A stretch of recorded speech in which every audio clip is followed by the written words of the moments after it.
नमस्कार। Life in colour में आप सभी का स्वागत है।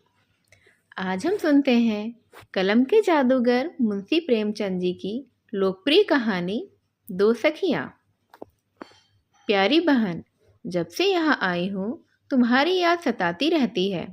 काश तुम कुछ दिनों के लिए यहाँ चली आती तो कितनी बहार रहती।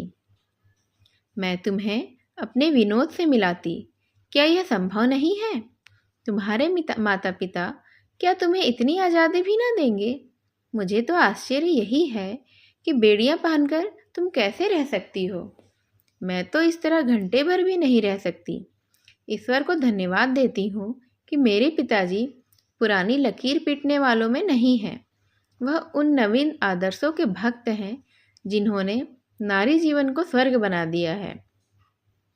नहीं तो मैं कहीं की ना रहती। विनोद हाल ही में इंग्लैंड से डी फील होकर लौटे हैं और जीवन यात्रा आरंभ करने के पहले एक बार संसार यात्रा भी करना चाहते हैं। यूरोप का अधिकांश भाग तो वह देख चुके हैं, पर अमेरिका, ऑस्ट्रेलिया और एशिया की सैर किए बिना उन्हें चैन नहीं है। मध्य एशिया और चीन का तो यह विशेष रूप से अध्ययन करना चाहते हैं। यूरोपियन यात्री जिन बातों की मीमांसा न कर सके उन्हीं पर प्रकाश डालना ही इनका ध्येय है। सच कहती हूँ चंदा, ऐसा साहसी, ऐसा निर्भीक, ऐसा आदर्शवादी पुरुष मैंने कभी नहीं देखा था। मैं तो उनकी बातें सुनकर ही चकित हो जाती हूँ। ऐसा कोई विषय नहीं है जिसका उन्हें पूरा ज्ञान ना हो, जिसकी वह आलोचना न कर सकते हो। और यह केवल किताबी आलोचना नहीं होती, उसमें मौलिकता और नवीनता भी होती है। स्वतंत्रता के तो यह अनन्य उपासक हैं। ऐसे पुरुष की पत्नी बनकर ऐसी कौन सी स्त्री है जो अपने सौभाग्य पर गर्व न कर सके। बहन, तुमसे क्या कहूँ कि प्रातःकाल उन्हें अपने बंगले की ओर आते देखकर मेरे चित्त की क्या दशा हो जाती है। यह उन पर न्यौछावर होने के लिए विकल हो जाता है। यह मेरी आत्मा में बस गए हैं। अपने पुरुष की मैंने मन में जो कल्पना की थी उसमें और उनमें बाल बराबर भी अंतर नहीं। मुझे रात दिन यही भय लगा रहता है कि कहीं मुझ में उन्हें कोई त्रुटि न मिल जाए। जिन विषयों से उन्हें रुचि है उनका अध्ययन आधी रात तक बैठी मैं क्या करती हूँ। ऐसा परिश्रम मैंने कभी नहीं किया था। आईने कंघी से मुझे कभी उतना प्रेम न था। सुभाषितों को मैंने कभी इतने चाव से कंठ न किया था। अगर इतना सब कुछ करने पर भी मैं उनका हृदय न पा सकी तो बहन, मेरा जीवन नष्ट हो जाएगा, मेरा हृदय फट जाएगा और संसार मेरे लिए सूना हो जाएगा। कदाचित प्रेम के साथ मन ही मन में ईर्ष्या का भाव भी उदय हो जाता है। उन्हें मेरे बंगले की ओर जाते हुए देख जब मेरी पड़ोसिन कुसुम अपने बरामदे में आकर खड़ी हो जाती है तो मेरा ऐसा जी चाहता है कि उसकी आंखें ज्योतिहीन हो जाएं। कल तो अनर्थ ही हो गया। विनोद ने उसे देखते ही हैट उतार ली और मुस्कुराए। वह कुल्टा भी खीसे निकालने लगी।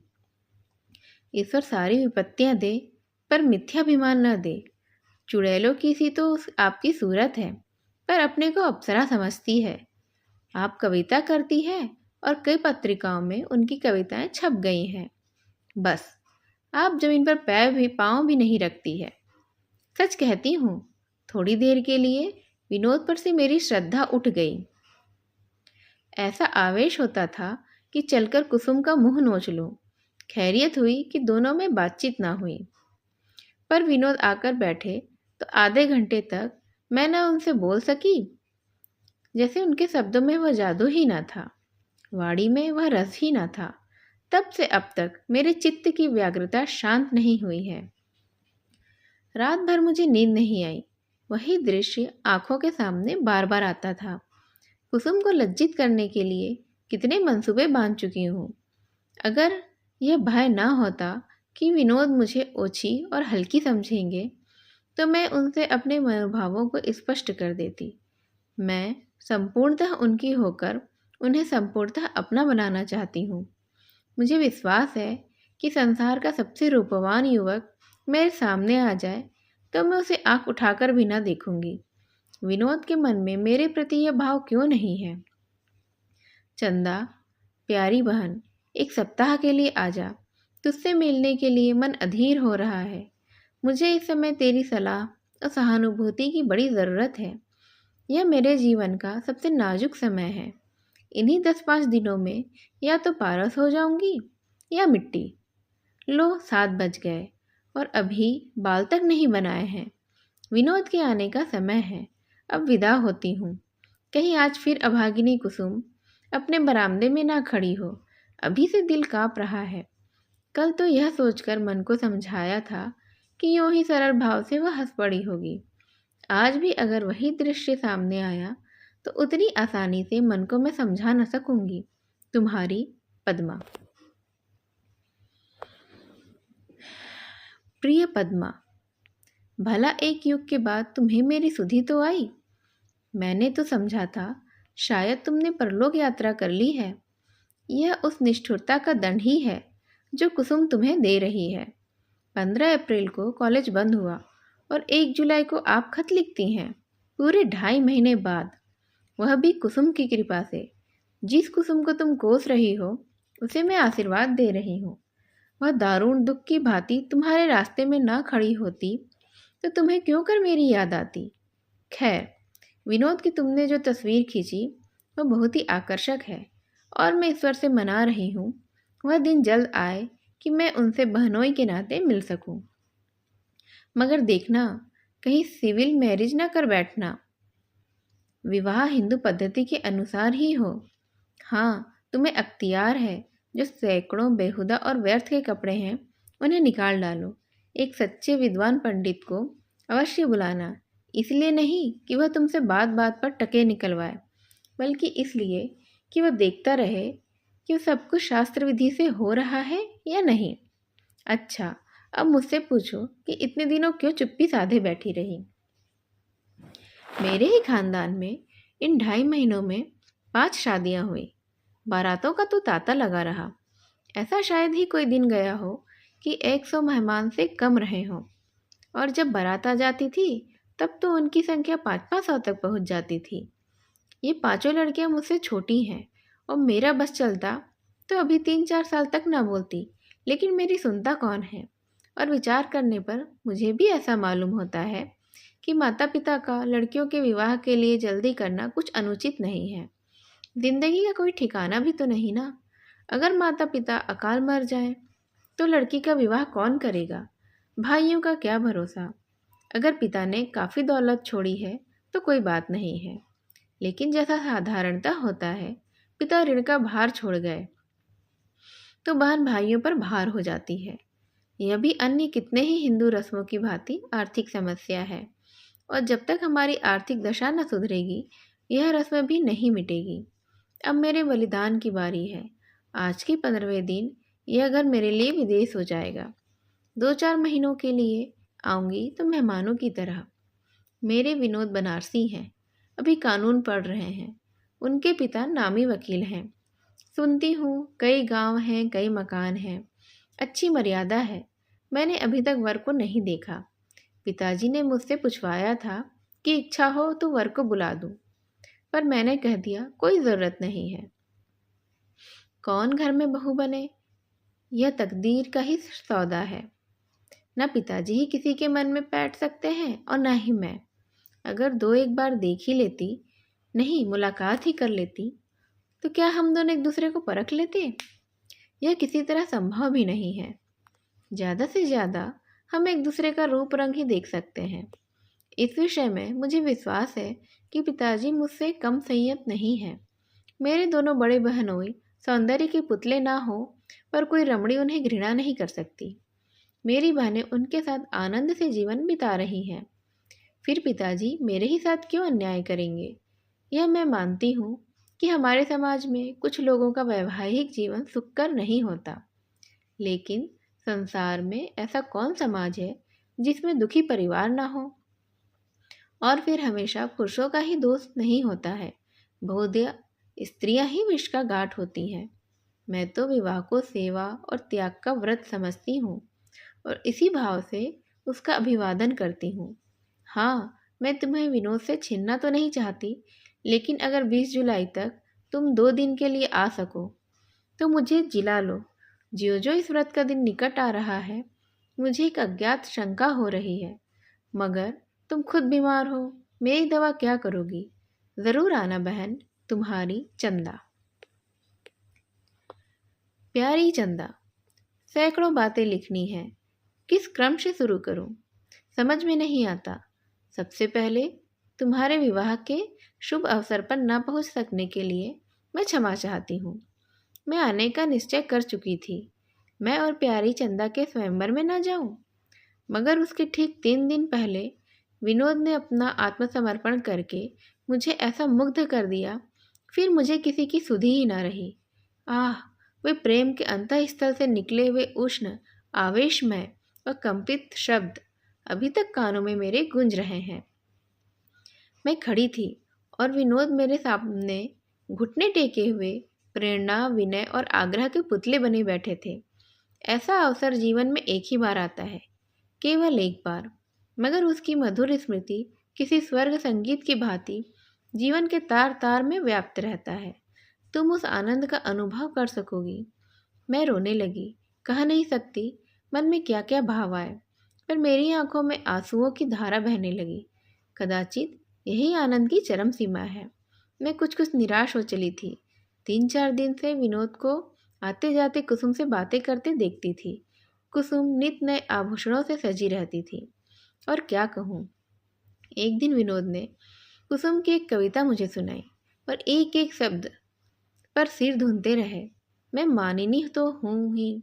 सोचा, जब यह उस चुड़ैल पर लट्टू हो रहे हैं, तो मुझे क्या गरज पड़ी है कि इनके लिए अपना सर खपाऊं। दूसरे दिन यह सवेरे आए तो मैंने कहला दिया तबीयत अच्छी नहीं है।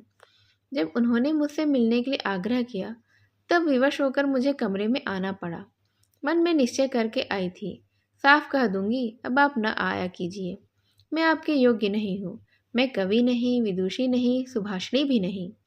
एक पूरी स्पीच मन में उमड़ रही थी, पर कमरे में आई और विनोद के सितृष्ण नेत्र देखे। प्रबल उत्कंठा में कांपते हुए होठ। बहन उस आवेश का चित्रण नहीं कर सकती। विनोद ने मुझे बैठने भी ना दिया। मेरे सामने घुटनों के बल फर्श पर बैठ गए और उनके आतुर उन्मत्त शब्द मेरे हृदय को तरंगित करने लगे। 1 सप्ताह तैयारियों में कट गया। पापा और मामा फूले न समाते थे और सबसे प्रसन्न थी कुसुम, यही कुसुम जिसकी सूरत से मुझे घृणा थी। अब मुझे ज्ञात हुआ कि मैंने उस पर संदेह करके उसके साथ घोर अन्याय किया। उसका हृदय निष्कपट है, उसमें न ईर्ष्या है न तृष्णा। सेवा ही उसके जीवन का मूल तत्व है। मैं नहीं समझती थी कि उसके बिना ये 7 दिन कैसे कटते। मैं कुछ खोई खोई सी जान पड़ती थी। कुसुम पर मैंने अपना सारा भार छोड़ दिया था। आभूषणों के चुनाव और सजाव, वस्त्रों के रंग और काट छाट के विषय में उसकी जो सुरुचि थी विलक्षण है। 8वें दिन जब उसने मुझे दुल्हन बनाया, तो मैं अपना रूप देखकर चकित ही रह गई।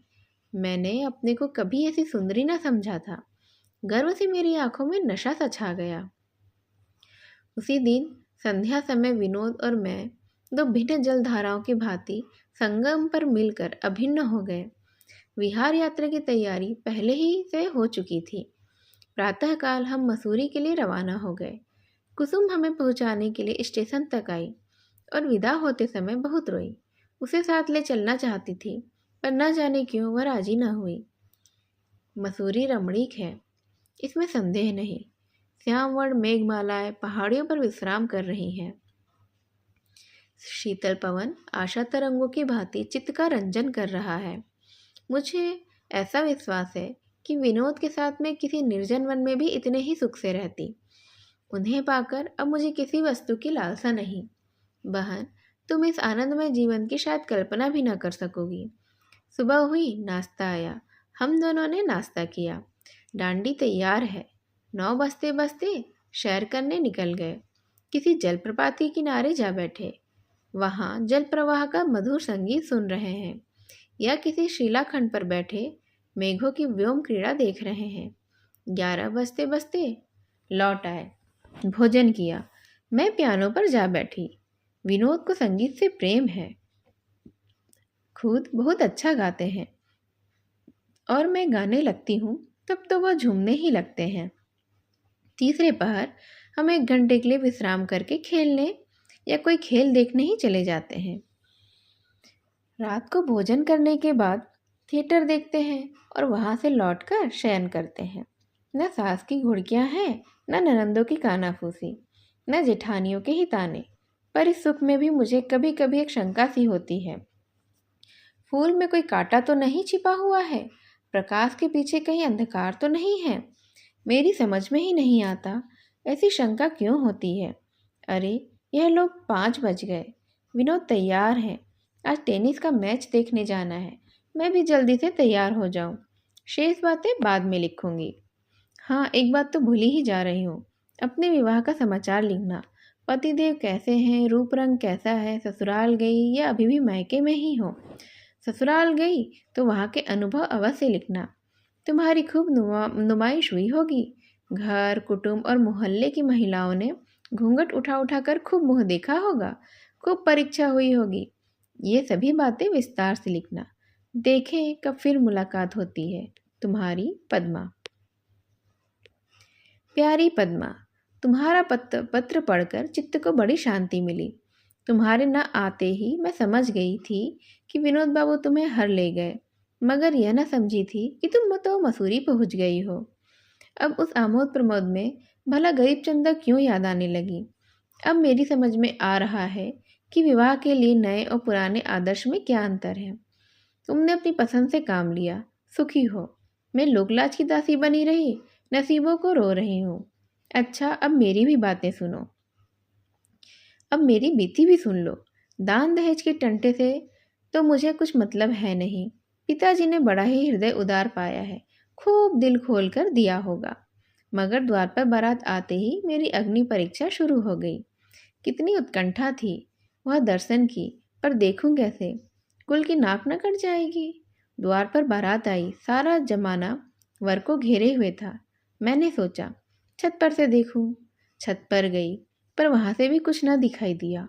हाँ, इस अपराध के लिए अम्मा जी की घुड़कियां सुननी पड़ी।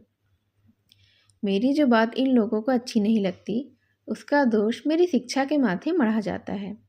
पिताजी बेचारे मेरे साथ बड़ी सहानुभूति रखते हैं, मगर किस किस का मुंह पकड़े। द्वार चार तो यूं गुजरा और भावरों की तैयारियां होने लगी।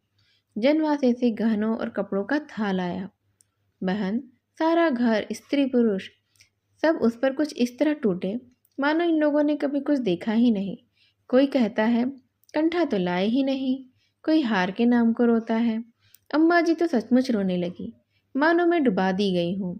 वर पक्ष वालों की दिल खोलकर निंदा होने लगी, मगर मैंने गहनों की तरफ आंख उठाकर भी नहीं देखा।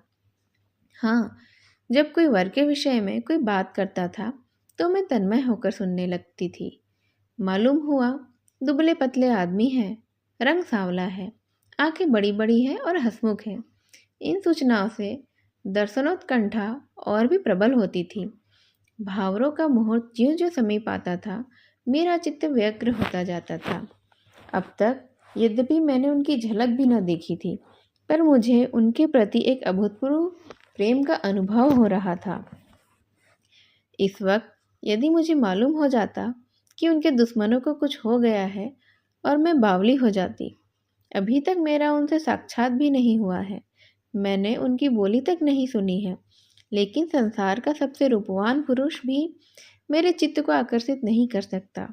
अब वही तो मेरे सर्वस्व हैं। आधी रात के बाद भावरे हुई। सामने हवन कुंड था। दोनों ओर विप्रगण बैठे हुए थे। दीपक भी जल रहा था। कुल देवता की मूर्ति भी रखी हुई थी। वेद मंत्र का पाठ हो रहा था। उस समय मुझे ऐसा मालूम हुआ कि सचमुच देवता ही विराजमान है। अग्नि, वायु, दीपक, नक्षत्र सभी मुझे उस समय देवत्व की ज्योति में प्रदीप्त जान पड़ते थे। मुझे पहली बार आध्यात्मिक विकास का परिचय मिला। मैंने जब अग्नि के सामने मस्तक झुकाया तो यह कोरी रस्म की पाबंदी न थी। मैं अग्निदेव को अपना सम्मुख मूर्तिवान स्वर्गीय आभा से तेजो मैं देख रही थी। आखिर भावरे भी समाप्त हो गई, पर पतिदेव के दर्शन ना हो पाए। अब अंतिम आशा यह थी कि प्रातःकाल जब पतिदेव कलेवा के लिए बुलाए जाएंगे, उसी समय देखूंगी। तब उनके सिर पर मौर न होगा। सखियों के साथ मैं भी जा बैठूंगी अब खूब जी भरकर देख लूंगी। पर क्या मालूम था कि विधि कुछ और ही कुचक्र रच रहा है। प्रातःकाल देखती हूँ तो जनवासे के खेमे उखड़ रहे हैं। बात कुछ न थी, बारातियों के नाश्ते के लिए जो सामान भेजा गया था वह काफ़ी ना था। शायद घी भी खराब था। मेरे पिताजी को तुम जानती ही हो, कभी किसी से दबे नहीं, जहाँ रहे शेर बनकर रहे। बोले जाते हैं तो जाने दो, मनाने की कोई ज़रूरत नहीं। कन्या पक्ष का धर्म है बारातियों का सत्कार करना, लेकिन सत्कार का यह अर्थ नहीं कि धमकी और रौब से काम किया जाए। मानो किसी अफसर का पड़ाव हो। अगर वह अपने लड़के की शादी कर सकते हैं तो मैं भी अपनी लड़की की शादी कर सकता हूँ। बारात तो चली गई और मैं पति के दर्शन भी ना कर सकी। सारे शहर में हलचल मच गई। विरोधियों को हंसने का अवसर मिला। पिताजी ने बहुत सामान जमा किया था, वह सब खराब हो गया। घर में जिसे देखिए मेरी ससुराल की निंदा कर रहा है। उज्जड है, लोभी है, बदमाश है। मुझे जरा भी बुरा नहीं लगता, लेकिन पति के विरुद्ध मैं एक शब्द भी नहीं सुनना चाहती।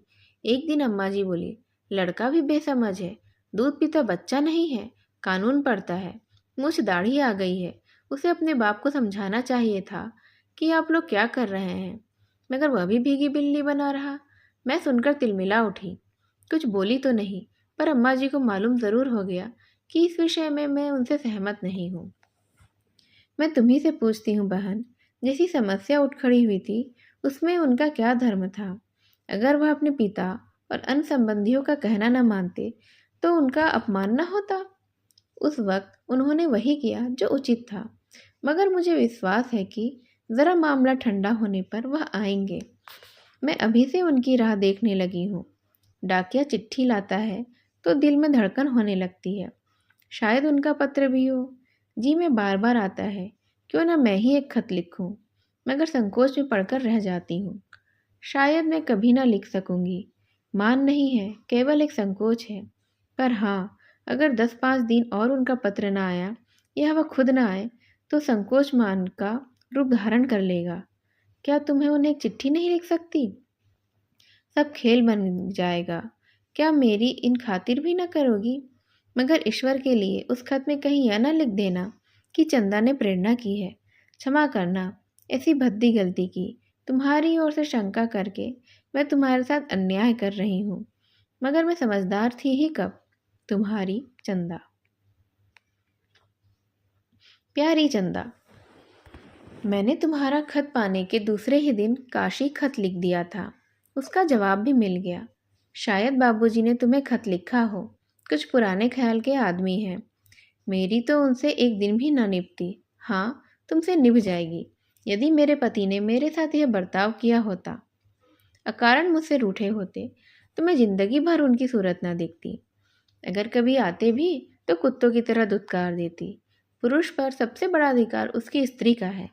माता पिता को खुश रखने के लिए वह स्त्री का तिरस्कार नहीं कर सकता। तुम्हारे ससुराल वालों ने बड़ा घृणित व्यवहार किया। पुराने ख्याल वालों का गजब का कलेजा है जो ऐसी बातें सहते हैं। देखा उस प्रथा का फल, जिसकी तारीफ करते तुम्हारी जबान नहीं थकती थी। वह दीवार सड़ गई। टिप टॉप करने से काम न चलेगा। उसकी जगह नए सिरे से दीवार बनाने की ज़रूरत है। अच्छा, अब कुछ मेरी भी कथा सुन लो। मुझे ऐसा संदेह हो रहा है कि विनोद ने मेरे साथ दगा की है। इनकी आर्थिक दशा वैसी नहीं है जैसे मैंने समझी थी। केवल मुझे ठगने के लिए इन्होंने सारा स्वांग भरा था। मोटर मांगे की थी। बंगले का किराया अभी तक नहीं दिया। फर्नीचर किराए के थे। यह सच है कि इन्होंने प्रत्यक्ष रूप से मुझे धोखा नहीं दिया, कभी अपनी दौलत की डींगे नहीं मारी, लेकिन ऐसा रहन सहन बना लेना जिससे दूसरों को अनुमान हो कि यह कोई बड़े धनी आदमी है, एक प्रकार का धोखा तो ही है ना। यह स्वांग इसलिए भरा गया था कि कोई शिकार फंस जाए। अब देखती हूँ कि विनोद मुझसे अपनी असली हालत को छिपाने का प्रयत्न क्या करते हैं। अपने खत मुझे नहीं देखने देते। कोई मिलने आता है तो चौंक पड़ते हैं और घबराई हुई आवाज़ में बेरा से पूछते हैं, कौन है, तुम जानती हो? मैं धन की लौंडी नहीं, मैं केवल विशुद्ध हृदय चाहती हूँ जिसमें पुरुषार्थ है, प्रतिभा है। वह आज नहीं तो कल अवश्य ही धनवान होकर रहेगा। मैं इस कपट लीला से जलती हूँ। अगर विनोद मुझसे अपनी कठिनाइयाँ कह दें तो मैं उनके साथ सहानुभूति करूँगी। उन कठिनाइयों को दूर करने में उनकी मदद करूँगी। यूँ मुझसे पर्दा करके यह मेरी सहानुभूति और सहयोग से ही हाथ नहीं धो लेते। मेरे मन में अविश्वास, द्वेष और क्षोभ के बीज बोते हैं। यह चिंता मुझे मारे डालती है। अगर इन्होंने अपनी दशा साफ साफ बता दी होती तो मैं यहाँ मसूरी आती ही क्यों भला। लखनऊ में ऐसी गर्मी नहीं पड़ती कि आदमी पागल हो जाए। यह हजारों रुपए क्यों पानी पड़ता। सबसे कठिन समस्या जीविका की है। कई विद्यालयों से आवेदन पत्र भेज रखे हैं, जवाब का इंतज़ार भी कर रहे हैं। शायद इस महीने के अंत तक कहीं जगह मिल जाए। पहले 3 बार 100 मिलेंगे। समझ में नहीं आता कैसे काम चलेगा। 150 रुपये तो पापा मेरे कॉलेज का खर्च देते थे। अगर 10-5 महीने जगह न मिली तो यह क्या करेंगे, यह फिक्र और भी खाए डालती है। मुश्किल यही है कि विनोद मुझसे पर्दा रखते हैं। अगर हम दोनों बैठकर परामर्श कर लेते तो सारी गुत्थियां ही सुलझ जाती। मगर शायद यह मुझे इस योग्य ही नहीं समझते। शायद इनका ख्याल है कि मैं केवल रेशम की गुड़िया हूँ, जिसे भांति भांति के आभूषणों, सुगंधों और रेशमी वस्त्रों से सजाना ही काफ़ी है। थिएटर में कोई नया तमाशा होने वाला होता है, दौड़े हुए आकर मुझे खबर देते हैं। कहीं कोई जलसा हो रहा होता है, कोई खेल हो, कहीं सैर करना हो, इसकी शुभ सूचना मुझे अविलंब दी जाती है। वो बड़ी प्रसन्नता के साथ, मानो मैं रात दिन विनोद और क्रीड़ा और विलास में ही मग्न रहना चाहती हूँ। मानो मेरे हृदय में गंभीरता का अंश ही नहीं है। यह मेरा अपमान है, घोर अपमान, जिसे मैं अब नहीं सह सकती। मैं अपने संपूर्ण अधिकार लेकर ही संतुष्ट हो सकती हूँ। बस इस वक्त इतना ही। बाकी फिर अपने यहाँ का हाल हवाल विस्तार से लिखना। मुझे अपने लिए जितनी चिंता है उससे कम तुम्हारे लिए नहीं है। देखो हम दोनों के डोंगे कहाँ लगते हैं। तुम अपनी स्वदेशी 5000 वर्षों की पुरानी जर्जर नौका पर बैठी हो, मैं नए दूरगामी मोटरबोट पर। अवसर, विज्ञान और उद्योग मेरे साथ हैं, लेकिन कोई दैवीय आपत्ति आ जाए तब भी इस मोटरबोट पर ही डूबूंगी। साल में लाखों आदमी रेल के टक्करों से मर जाते हैं, पर कोई बैलगाड़ियों पर यात्रा नहीं करता। रेलों का विस्तार बढ़ता ही जाता है। बस तुम्हारी पद्मा। प्यारी पद्मा, कल तुम्हारा खत मिला, आज जवाब लिख रही हूँ। एक तुम हो कि महीनों रटाती हो। इस विषय में तुम्हें मुझसे उपदेश लेना चाहिए। विनोद बाबू पर तुम व्यर्थ ही आक्षेप लगा रही हो। तुमने क्यों पहले ही उनकी आर्थिक दशा की जांच पड़ताल नहीं की। बस एक सुंदर, रसिक, शिष्ट, वाणी मधुर युवक देखा और फूल उठी। अब भी तुम्हारा ही दोष है। तुम अपने व्यवहार से, रहन सहन से सिद्ध कर दो कि तुम में गंभीर अंश भी है। फिर देखो कि विनोद बाबू कैसे तुमसे पर्दा रखते हैं। और बहन, यह तो मानव स्वभाव है। सभी चाहते हैं कि लोग हमें संपन्न समझें। इस स्वांग को अंत तक निभाने की चेष्टा की जाती है, और जो इस काम में सफल हो जाता है उसी का जीवन सफल समझा जाता है। जिस युग में धन ही सर्वप्रधान हो, मर्यादा, कीर्ति, यश, यहाँ तक कि विद्या भी धन से खरीदी जा सके, उस युग में स्वांग भरना एक लाजमी बात हो जाती है। अधिकार योग्यता का मुंह ताकते हैं। यही समझ लो कि इन दोनों में फूल और फल का संबंध है। योग्यता का फूल लगा और अधिकार का फल आया। इन ज्ञानोपदेश के बाद अब तुम्हें हार्दिक धन्यवाद देती हूँ। तुमने पतिदेव के नाम जो पत्र लिखा था उसका बहुत अच्छा असर हुआ। उसके 5वें ही दिन स्वामी का कृपा पात्र मुझे मिला। बहन, वह खत पाकर मुझे कितनी खुशी हुई, इसका तुम अनुमान कर सकती हो। मालूम होता था अंधे को आंखें मिल गई हो। कभी कोठे पर जाती थी, कभी नीचे आती थी, सारे में खलबली पड़ गई थी। तुम्हें वह पत्र अत्यंत निराशाजनक जान पड़ता। मेरे लिए वह संजीवन मंत्र था, आशा का दीपक था। प्राणेश ने बारातियों की उद्दंडता पर खेद प्रकट किया था, पर बड़ों के सामने जबान कैसे खोल सकते थे। फिर जनातियों ने भी बारातियों का जैसा आदर सत्कार करना चाहिए था वैसा नहीं किया। अंत में लिखा था, प्रिय, तुम्हारे दर्शनों की कितनी उत्कंठा है, लिख नहीं सकता। तुम्हारी कल्पित मूर्ति नित आंखों के सामने रहती है, पर कुल मर्यादा का पालन करना मेरा कर्तव्य है। जब तक माता पिता का रुख ना पाऊं, आ नहीं सकता। तुम्हारे वियोग में चाहे प्राण ही निकल जाए। पर पिता की इच्छा है कि उपेक्षा नहीं कर सकता ना। हाँ, एक बात का दृढ़ निश्चय कर चुका हूँ, चाहे इधर की दुनिया उधर हो जाए, कपूत ही कहलाऊं, पिता के कोप का भागी बनूं, घर छोड़ना पड़ जाए, पर अब दूसरी शादी ना करूँगा। मगर जहाँ तक मैं समझता हूँ, मामला इतना तुलना खींचेगा। यह लोग थोड़े दिनों में नर्म पड़ जाएंगे और तब मैं आऊँगा, अपनी हृदयेश्वरी को आंखों पर बिठाकर मैं वापस लाऊंगा। बस अब मैं संतुष्ट हूँ बहन, मुझे और कुछ ना चाहिए। स्वामी मुझ पर इतनी कृपा रखते हैं, इससे अधिक और क्या कर सकते हैं। प्रियतम, तुम्हारी चंदा सदा तुम्हारी रहेगी, तुम्हारी इच्छा ही उसका कर्तव्य है। वह जब तक जिएगी तुम्हारे पवित्र चरणों में ही लगी रहेगी, उसे बिसारना मत। बहन, आंखों में आंसू भर आते हैं, अब नहीं लिखा जाता, जवाब जल्द देना। तुम्हारी चंदा। प्यारी बहन, तुमसे बार बार क्षमा मांगती हूँ, पैरों पड़ती हूँ। मेरे पत्र न लिखने का कारण आलस्य न था, सैर सपाटे की धुन न थी। रोज सोचती थी कि आज लिखूंगी, पर कोई ना कोई ऐसा काम आ पड़ता था, कोई ऐसी बात हो जाती थी, कोई ऐसी बाधा खड़ी होती थी कि चित्त अशांत हो जाता था, मुंह लपेट कर पड़ी रहती थी। तुम मुझे अब देखो तो शायद पहचान न सको। मसूरी से दिल्ली आए 1 महीना हो गया। यहाँ विनोद को 300 रुपये की एक जगह मिल गई है। यह सारा महीना बाजार की खाक छानने में कटा। विनोद ने मुझे पूरी स्वाधीनता दे रखी है, मैं जो चाहे करूं, उनसे कोई मतलब नहीं। वह मेरे मेहमान हैं। गृहस्थी का सारा बोझ मुझ पर डालकर वह निश्चिंत हो गए हैं। ऐसा बेफिक्र आदमी मैंने कभी नहीं देखा। हाजिरी की परवाह है न डिनर की। बुलाया तो आ गए, नहीं तो बैठे हैं। नौकरों से कुछ बोलने की तो मानो इनने कसम ही खा ली है। उन्हें डांटूं तो मैं, रखूं तो मैं, निकालूं तो मैं, उनसे तो कोई मतलब ही नहीं है। मैं चाहती हूँ वो मेरे प्रबंध की आलोचना करे, ऐब निकाले। मैं चाहती हूँ जब मैं बाजार से कोई चीज़ लाऊं तो वह बतावे कि सब मैंने ठीक किया या नहीं।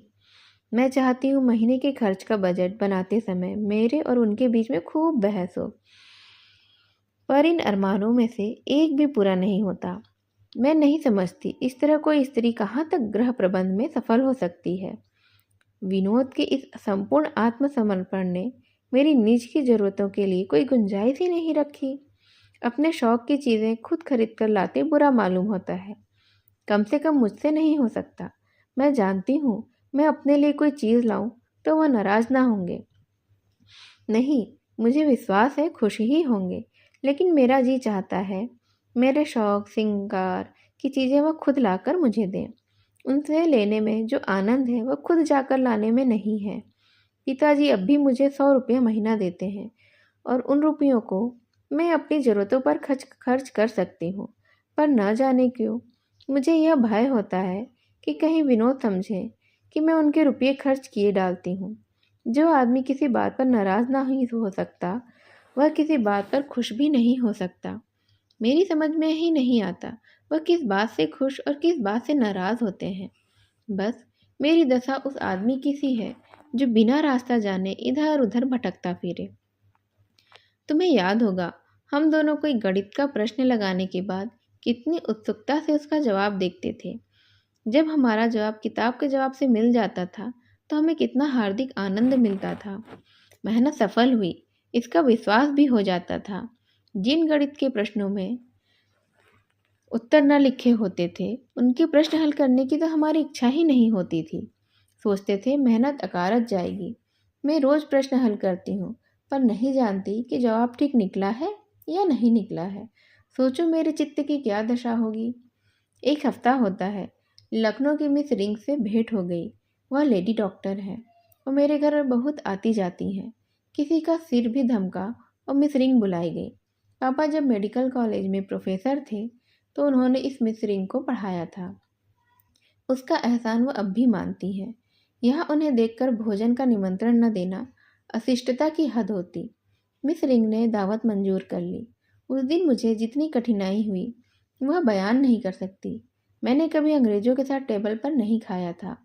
उनमें भोजन के क्या शिष्टाचार हैं इसका मुझे बिल्कुल भी ज्ञान नहीं था। मैंने समझा था विनोद मुझे सारी बातें बता देंगे। वह बरसों अंग्रेजों के साथ इंग्लैंड में रह चुके हैं।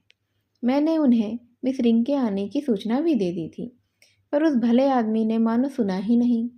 मैंने भी निश्चय किया, मैं तुमसे कुछ ना पूछूंगी। यही ना होगा कि मिस रिंग हंसेंगी बला से। अपने ऊपर बार बार झुंझलाती थी कि कहाँ मिस रिंग को बुला बैठी। पड़ोस के बंगलों में कई हामी जैसे परिवार रहते हैं, उनसे सलाह ले सकती थी, पर यही संकोच था कि ये लोग मुझे गंवारी न समझें। अपनी इस व्यवस्था पर थोड़ी देर तक आंसू भी बहाती रही। आखिर निराश होकर अपनी बुद्धि से काम लिया। दूसरे दिन मिस रिंग आई। हम दोनों भी मेज पर बैठे थे। दावत शुरू हुई। मैं देखती थी कि विनोद बार बार झेपते थे और मिस रिंग बार बार नाक सिकोड़ती थी, जिससे प्रकट हो रहा था कि शिष्टाचार की मर्यादा भंग हो रही है। मैं शर्म के मारे मरी जाती थी, किसी भांति विपत्ति सिर से टल सके। तब मैंने कान पकड़े थे कि अब किसी अंग्रेज की दावत ना करूंगी। उस दिन से देख रही हूँ विनोद मुझसे कुछ खींचे हुए हैं। मैं भी नहीं बोल रही हूँ। वह शायद समझते हैं कि मैंने उनकी हद करा दी। मैं समझ रही हूँ कि उन्होंने मुझे लज्जित सा किया है। सच कहती हूँ चंदा, गृहस्थी की इन झंझटों में मुझे अब किसी से हंसने बोलने का भी अवसर नहीं मिलता। इधर महीनों तक से कोई नई पुस्तक भी नहीं पढ़ी। विनोद की विनोदशीलता भी न जाने कहाँ चली गई है। अब वह सिनेमा या थिएटर का नाम भी नहीं लेते। हाँ, मैं चलूँ तो वह तैयार हो जाएंगे। मैं चाहती हूँ प्रस्ताव उनकी ओर से हो, मैं उसका अनुमोदन करूँ। शायद वह पहले की आदत छोड़ रहे हैं। मैं तपस्या का संकल्प उनके मुख पर अंकित पाती हूँ।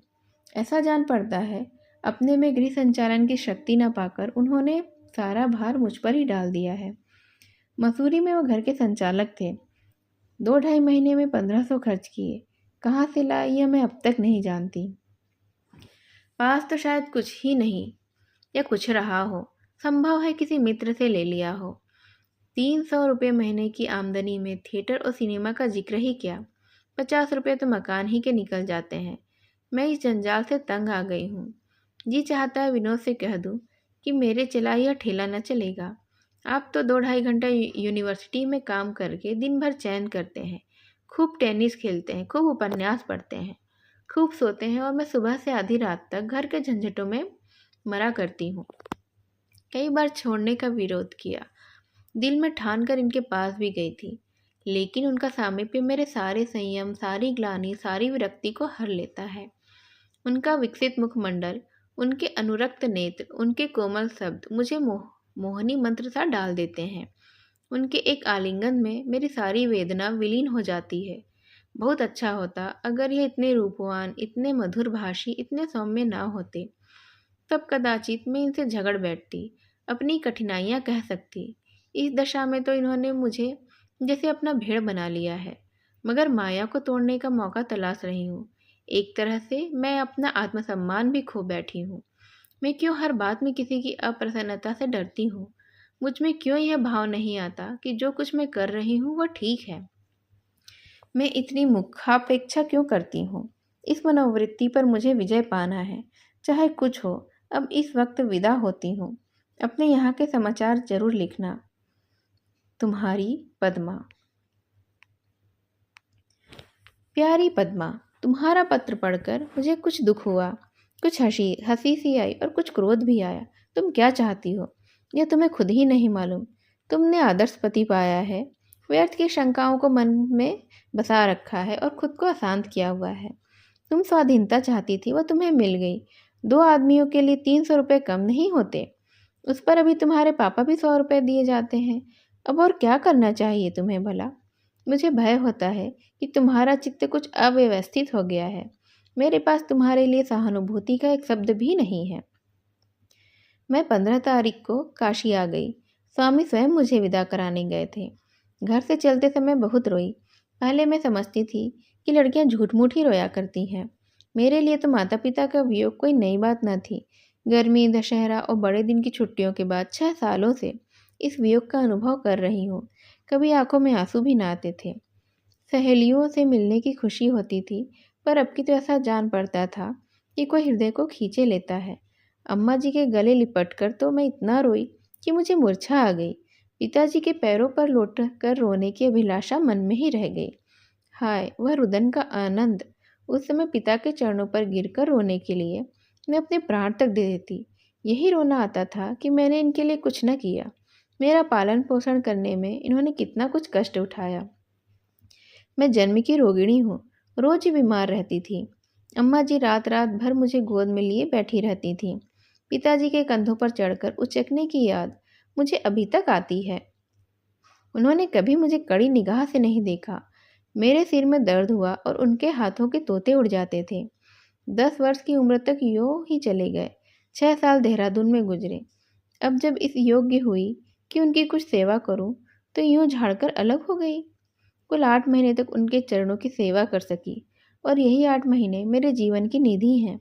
मेरी ईश्वर से यही प्रार्थना है कि मेरा जन्म फिर इसी गोद में हो और फिर इसी अतुल पितृ स्नेह का आनंद भोगूं। संध्या समय गाड़ी स्टेशन से चली। मैं जनाना कमरे में थी और लोग दूसरे कमरे में थे। उस वक्त सहसा मुझे स्वामी जी को देखने की प्रबल इच्छा हुई। सांत्वना, सहानुभूति और आश्रय के लिए हृदय व्याकुल हो रहा था। ऐसा जान पड़ता था जैसे कोई कैदी काला पानी जा रहा हो। घंटे भर के बाद गाड़ी एक स्टेशन पर रुकी। मैं पीछे की ओर खिड़की से सिर निकालकर देखने लगी। उसी वक्त द्वार खुला और किसी ने कमरे में कदम रखा। उस कमरे में एक औरत भी न थी। मैंने चौंक कर पीछे देखा तो एक पुरुष। मैंने तुरंत मुंह छिपा लिया और बोली, आप कौन हैं? यह जनाना कमरा है, मर्दाने कमरे में जाइए। पुरुष ने खड़े खड़े कहा, मैं तो इसी कमरे में बैठूंगा, मर्दाने कमरे में बहुत भीड़ है। मैंने रोष से कहा, नहीं, आप इसमें नहीं बैठ सकते हैं। उन्होंने कहा, मैं तो बैठूंगा। आपको निकलना पड़ेगा, आप अभी चले जाइए, नहीं तो मैं अभी जंजीर खींच दूंगी। अरे साहब, मैं भी आदमी हूँ, कोई जानवर नहीं हूँ। इतनी जगह पड़ी हुई है, आपका इससे हरज क्या होता है? गाड़ी ने सीटी दी। मैं और घबरा कर बोली, आप निकलते हैं या मैं जंजीर खींचूं? पुरुष ने मुस्कुरा कर कहा, आप तो बड़ी गुस्सावर मालूम होती हैं। एक गरीब आदमी पर आपको जरा भी दया नहीं आती। गाड़ी चल पड़ी। मारे क्रोध और लज्जा के मुझे पसीना आ गया। मैंने फौरन द्वार खोल दिया और बोली, अच्छी बात है, आप बैठिए, मैं ही जाती हूँ। बहन, मैं सच कहती हूँ, मुझे वह उस वक्त लेस मात्र भी भय न था। जानती थी गिरते ही मर जाऊंगी, पर एक अजनबी के साथ अकेले बैठने से मर जाना अच्छा था। मैंने एक पैर लटकाया ही था कि उस पुरुष ने मेरी बाह पकड़ ली और अंदर खींचता हुआ बोला, अब तक तो आपने मुझे काले पानी भेजने का सामान कर दिया था, या और कोई तो है नहीं, फिर आप इतना क्यों घबराती हैं? बैठिए, जरा हंसिए, बोलिए। अगले स्टेशन पर मैं उतर जाऊंगा। इतनी देर तक कृपा कटाक्ष से वंचित न कीजिए। आपको देखकर दिल काबू से बाहर हुआ जाता है। क्यों एक गरीब का खून सिर पर लीजिएगा? मैंने झटक कर अपना हाथ छुड़ा लिया। सारी देह कांपने लगी, आंखों में आंसू भर आए। उस वक्त अगर मेरे पास कोई छुरी या कटार होती तो मैंने जरूर उसे निकाल लिया होता और मरने मारने को तैयार हो गई होती। मगर इस दशा में क्रोध से होठ चबाने के सिवा और क्या करती भला? आखिर झल्लाना व्यर्थ समझकर मैंने सावधान होने की चेष्टा करके कहा, आप कौन हैं? उसने उसी ढिठाई से कहा, तुम्हारे प्रेम का इच्छुक। आप तो मजाक करते हैं, सच बतलाइए। सच बता रहा हूँ, तुम्हारा आशिक हूँ। अगर आप मेरे आशिक हैं तो कम से कम इतनी बात मानिए कि अगले स्टेशन पर उतर जाइए। मुझे बदनाम करके आपको कुछ ना मिलेगा। मुझ पर इतनी दया कीजिए। मैंने हाथ जोड़कर यह बात कही। मेरा गला भी भर आया था। उस आदमी ने द्वार की ओर जाकर कहा, अगर आपका यही हुक्म है तो लीजिए, जाता हूँ, याद रखिएगा। उसने द्वार खोल लिया और एक पाँव आगे बढ़ाया। मुझे मालूम हुआ कि वह नीचे कूदने जा रहा है। बहन, नहीं कह सकती कि उस वक्त मेरे दिल की क्या दशा हुई। मैंने बिजली की तरह लपक कर उसका हाथ पकड़ लिया और अपनी तरफ जोर से खींच लिया। उसने ग्लानि से भरे हुए स्वर में कहा, क्यों खींच लिया? मैं तो चला जा रहा था। अगला स्टेशन आने दीजिए। जब आप भगा ही रही हैं तो जितनी जल्दी भाग जाओ उतना ही अच्छा है। मैं यह कब कहती हूँ कि आप चलती गाड़ी से कूद पड़िए। अगर मुझ पर इतनी दया है तो एक बार जरा दर्शन ही दे दो। ये था मुंशी प्रेमचंद जी की कहानी दो सखियों का भाग 1।